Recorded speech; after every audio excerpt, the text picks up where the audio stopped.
नमस्कार, आप सभी का स्वागत है एनडीटीवी राजस्थान पर और मैं हूं आपके साथ शुभेंदु सिंह। आप देख रहे हैं सबसे बड़ा मुद्दा।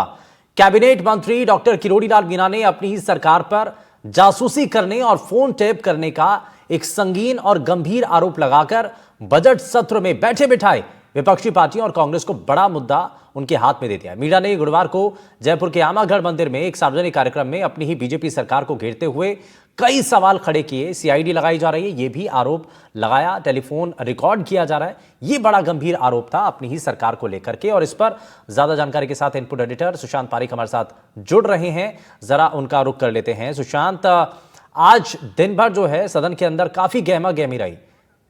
हर एक मुद्दे को लेकर के बारीकी रूप से सरकार की तरफ से जवाब दिया गया। क्या इसको लेकर के तस्वीर है सुशांत?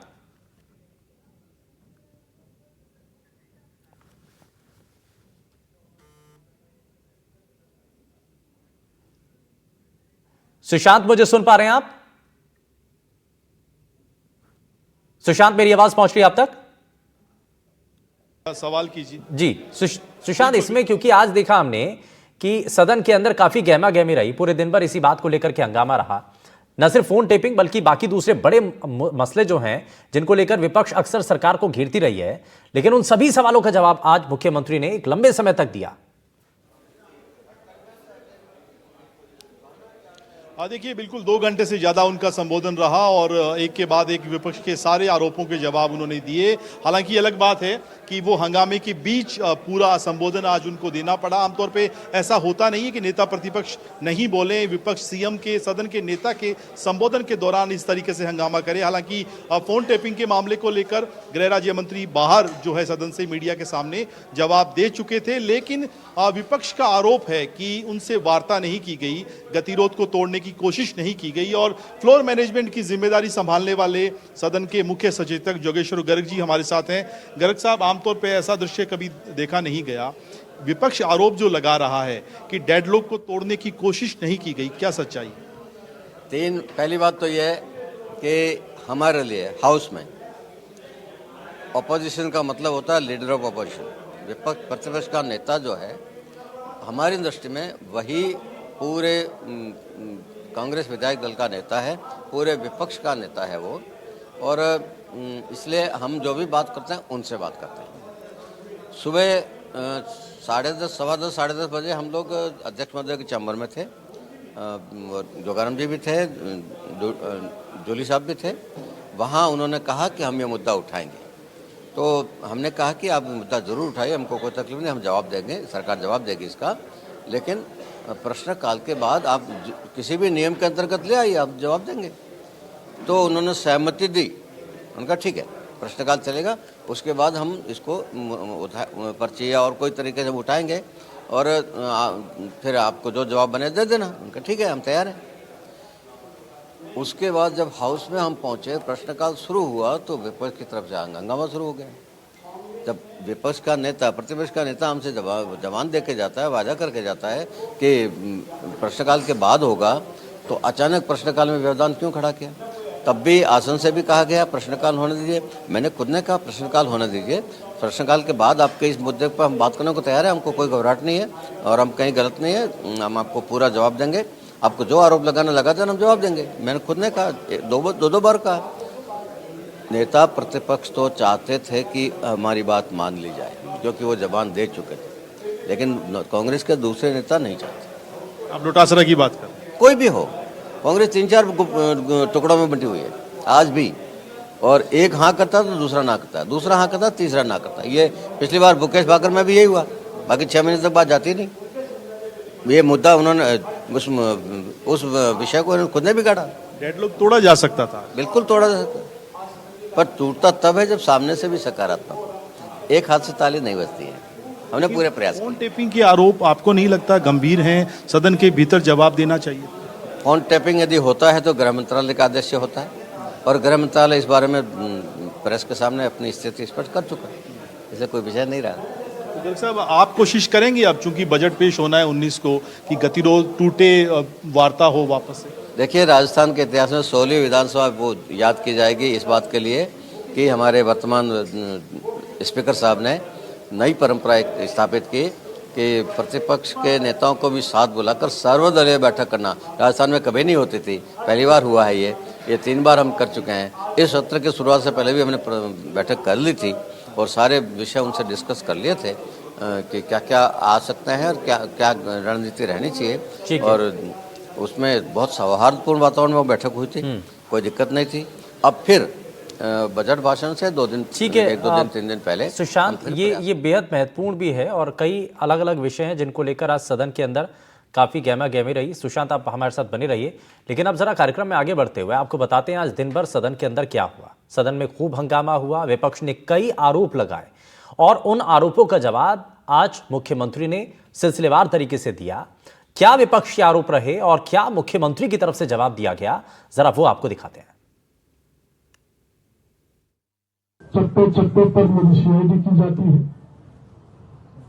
और मेरा टेलीफोन भी रिकॉर्ड किया जाता है, लेकिन मैं कोई बुरा काम करता नहीं,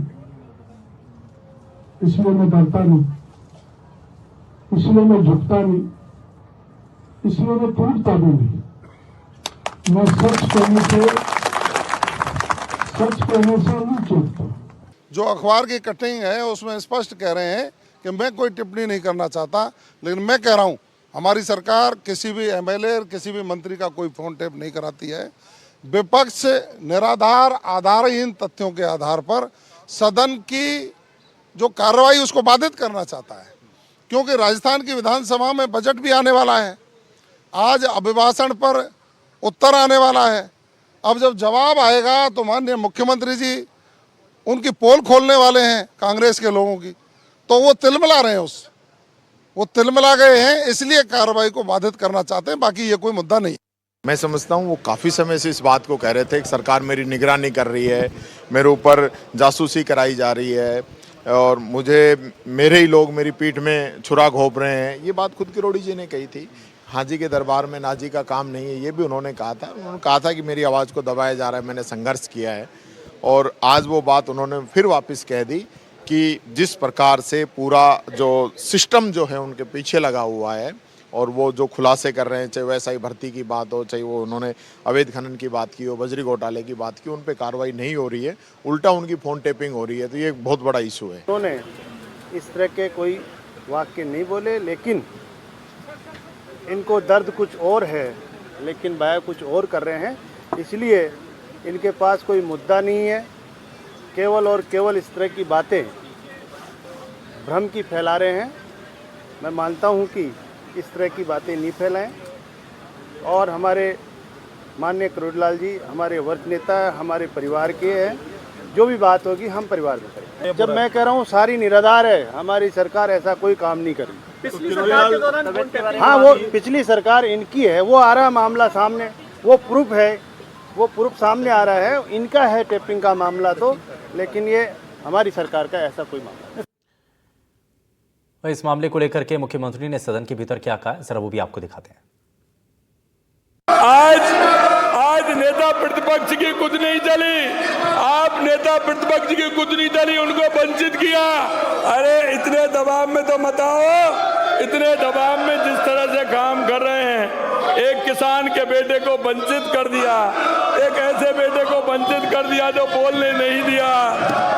और ये कांग्रेस आज से नहीं, ये कांग्रेस आज से नहीं, ये बाबा साहब भीमराव अंबेडकर के समय से ये दलित और पिछड़ों पर अन्याय करती आई है, और वो यहाँ के सामने आज सदन में पैदा करके बता दिया। अगर आज कोई दूसरा प्रतिपक्ष का नेता होता तो ये कांग्रेस कभी उसको बोलने से वंचित नहीं करती, क्योंकि एक ऐसा व्यक्ति है। तो ये हमने आपको मुख्यमंत्री का वो जवाब भी सुनाया जो सदन के भीतर उन्होंने दिया। विपक्ष ने आज सदन के भीतर काफी हंगामा भी किया, लेकिन उन शोरगुल के बीच में मुख्यमंत्री ने लगातार अपना जवाब भी दिया और काफी देर तक, मतलब कई घंटों तक उन्होंने अपना जवाब दिया। लगभग 2 घंटे के आसपास उनका सदन के अंदर ये भाषण भी रहा और कई बड़े बयान दिए। न सिर्फ कांग्रेस पार्टी को घेरा, बल्कि सदन में कई बड़े मुद्दों को लेकर के, और जो मुद्दा इस वक्त सबसे ज्यादा चर्चाओं में बना हुआ है वो है किरोड़ी लाल मीणा के उस बयान को लेकर के। उस पर भी मुख्यमंत्री ने जवाब दिया और इस पर अपनी बात रखी। अब चलिए जरा बिना देरी किए अब कार्यक्रम को आगे बढ़ाते हैं और सबसे पहले आज के खास पैनल से आपको मिलवा देते हैं। हमारे साथ राजनीतिक विश्लेषक रमेश ठाकुर जी कार्यक्रम में जुड़ चुके हैं। रमेश जी, बहुत स्वागत है आपका एनडीटीवी राजस्थान पर। और पूर्व आरपीएस अधिकारी योगेंद्र कुमार जोशी जी हमारे साथ कार्यक्रम में जुड़ चुके हैं। जोशी सर, बहुत स्वागत है आपका। सबसे पहले जरा रमेश जी आपसे इस पर एक रिएक्शन ले रहा हूं। जिस तरीके की परिस्थितियां बनी और इससे पहले भी नाराजगी सरकार के गठन के बाद से ही किरोड़ी लाल मीणा की समय समय पर नजर आती रही है। पहले इस्तीफा, उसके बाद वापसी, फिर मान मनव्वल, फिर अलग तरीके की राजनीति, और अब अपनी ही सरकार को लेकर के इस तरीके का स्टेटमेंट, वो भी सदन जब चल रहा है उस दौरान में बैठे बिठाए न सिर्फ कांग्रेस पार्टी को एक बड़ा मुद्दा दिया बल्कि सवाल भी खड़ा कर दिया कि आखिर वो किस दिशा में आगे बढ़ रहे हैं। देखिए, जब सरकार का गठन हो रहा था तब भी हम आप लोग बात कर रहे थे इस मुद्दे को लेके। किरोड़ी लाल मीणा का जो कद है और जिस कद को वो मानते हैं कि मेरा कद एक बड़ा है, विशाल है, और मेरे आसपास के जो विधायक हैं, जो सरकार में लोग हैं, वो मेरे से जूनियर हैं और मेरे से इतना अनुभव नहीं रखते हैं, तो उनके अंदर एक पीड़ा शुरू से रही है कि जो कद है उनका, उस हिसाब से उनको तवज्जो नहीं दी गई, उनको वो चीजें मिल नहीं पाई जो उनको मिलनी चाहिए।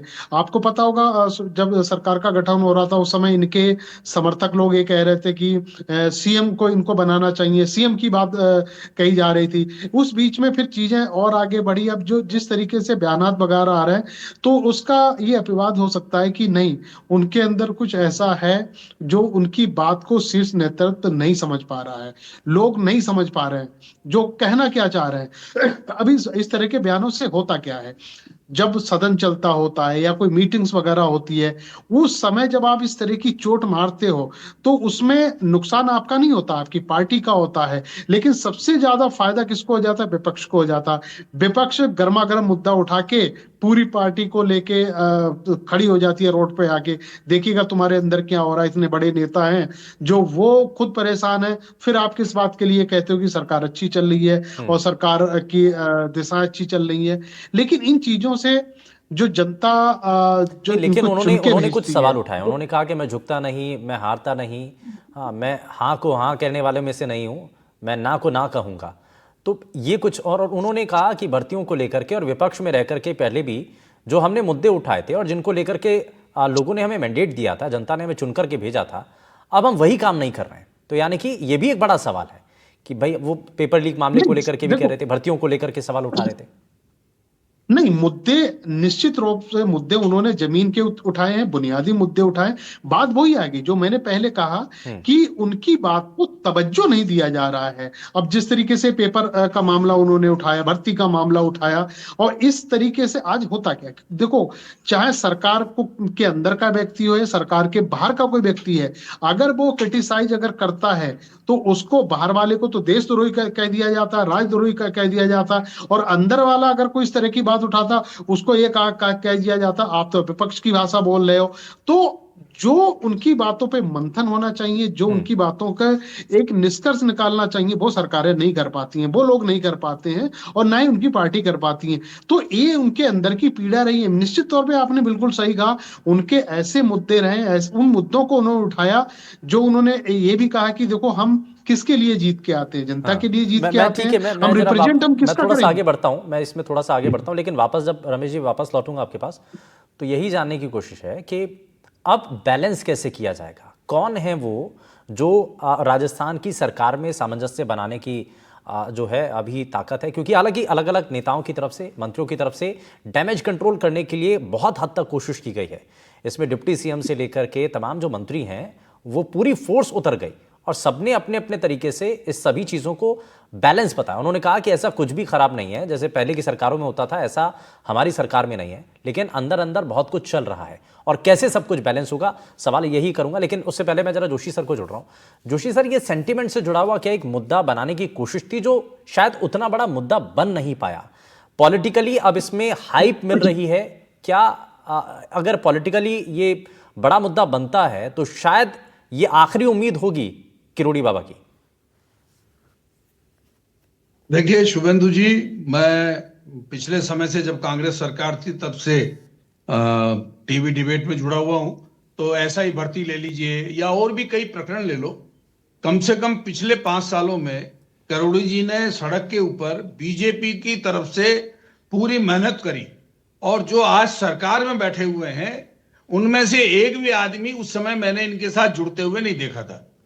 तब करोड़ी जी ने 5 साल तक जो मेहनत करी, ऐसा ही भर्ती परीक्षा के बारे में बोला, या जो भी उन्होंने काम किए हैं, तो उसका प्रतिफल उनको नहीं मिला जितना उनको मिलना चाहिए था। अब बात रही कि उन्होंने इस तरह से क्यों बोला, तो देखिए पिछली सरकार के अंदर भी टेपिंग का मामला चला था, जो लोकेश शर्मा के ऊपर आकर ठहर गया, और अभी सरकार चलाने के लिए सरकार के जो नुमाइंदे हैं, प्रशासन वाले हैं और जो अधिकारी हैं, वो किसी भी तरह से सरकार को चलाने के लिए सहयोग करते हैं, उसमें कोई नई बात नहीं है। लेकिन करोड़ी जी का जो पद है वो अब स्टेट लेवल का पद नहीं है।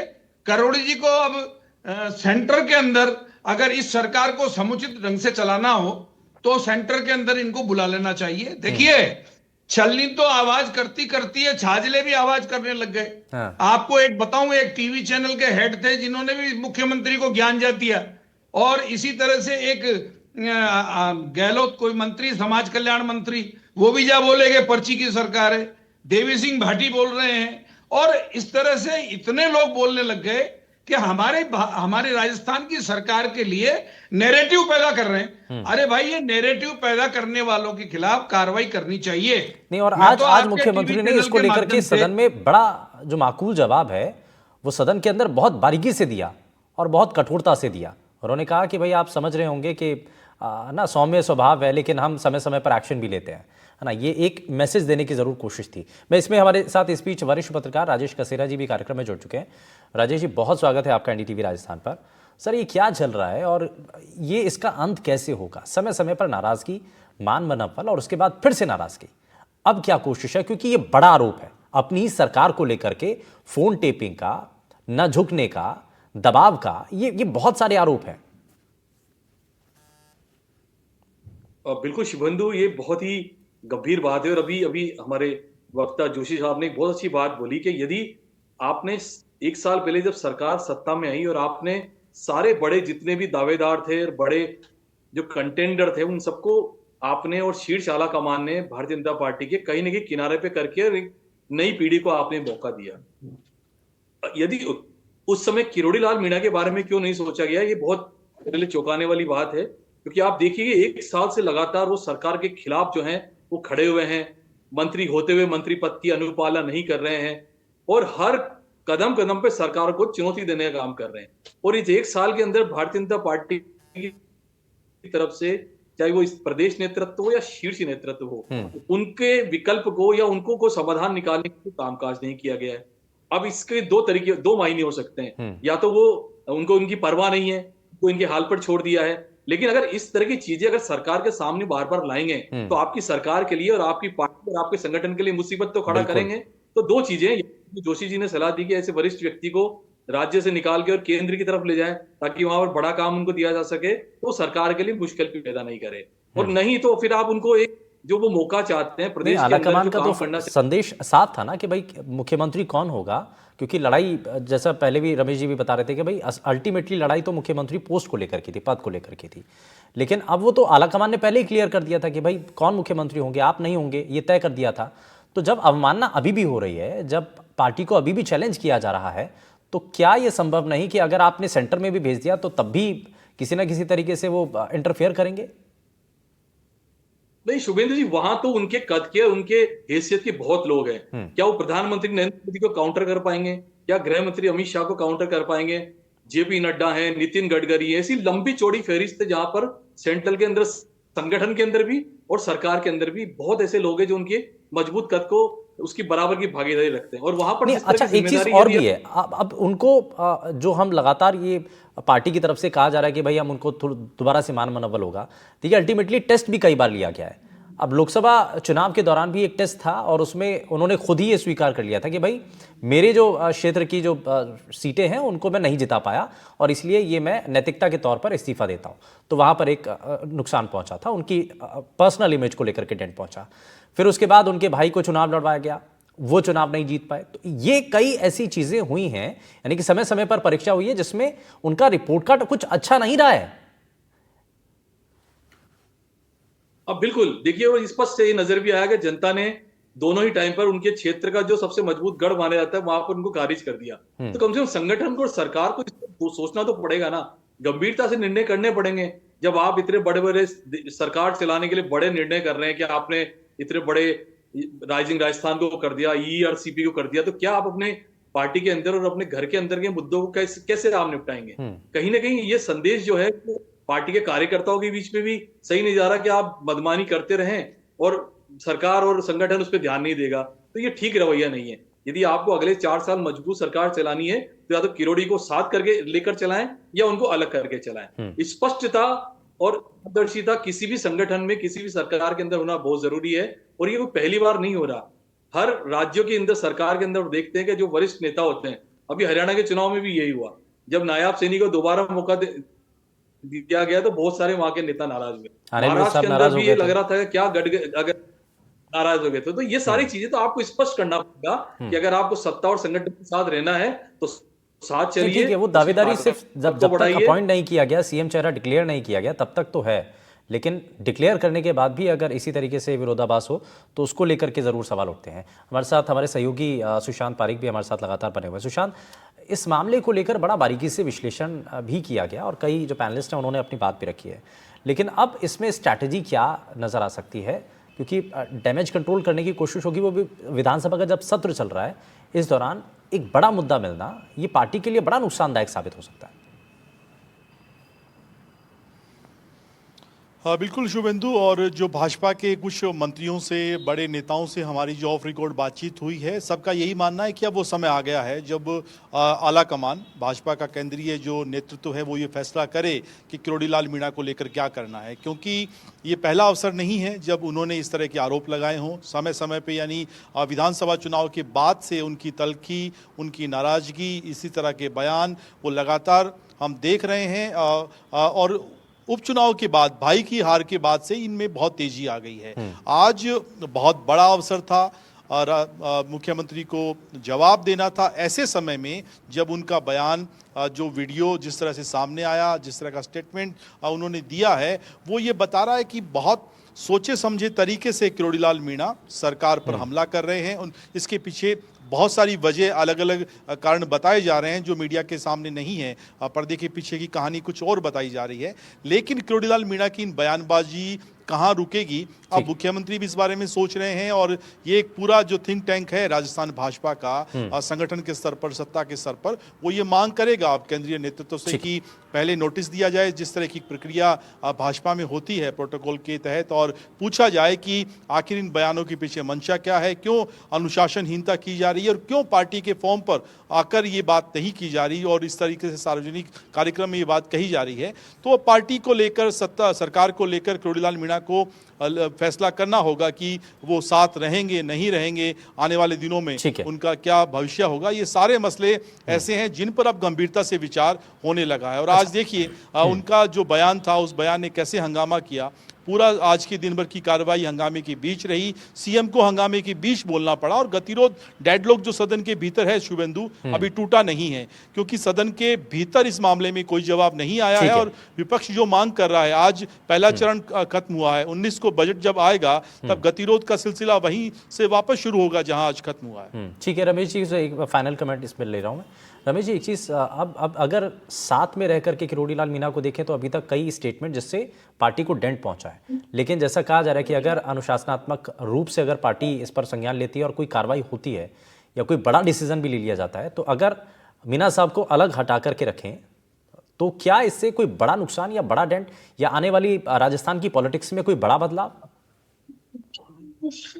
देखिए, भावनात्मक तौर पे डेंट वाली जहां तक बात है वो तो लग चुका है, उसमें आप बचा नहीं सकते हो। लेकिन सबसे बड़ी बात है, यहाँ देखने में चीज ये आ रही है कि पार्टी असहज है, नेता असहज है उनके, और उनकी टॉप लीडरशिप जयपुर से लेके दिल्ली तक के उनके जो नेता हैं वो सारे असहज हो चुके हैं। फिर पार्टी इनके ऊपर अनुशासनहीनता या उनको पद से हटाना या कोई इस तरह का कोई बोल्ड डिसीजन उनके लिए क्यों नहीं ले रही है, ये सबसे बड़ा सवाल है उठ रहा है यहाँ पे।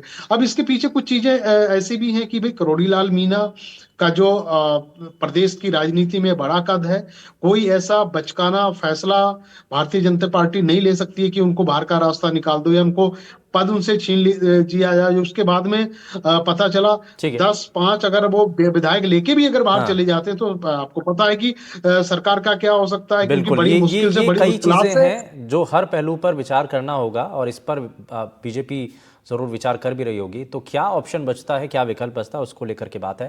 खैर, बहुत शुक्रिया सभी खास मेहमानों का कार्यक्रम में शामिल होने के लिए, अपना समय देने के लिए। लेकिन राजस्थान की राजनीति में बयान के जरिए बड़ा भूचाल आ चुका है। मंत्री के इस स्टेटमेंट को लेकर के कई मायने भी हैं, लेकिन क्या इस पर पार्टी की तरफ से स्टैंड लिया जाता है, क्या कार्रवाई होती है, वो फिलहाल देखना है। यहाँ रुक रहे एक छोटे से ब्रेक के लिए, आप कहीं मत जाइएगा, बने रहिए एनडीटीवी राजस्थान के साथ। नमस्कार।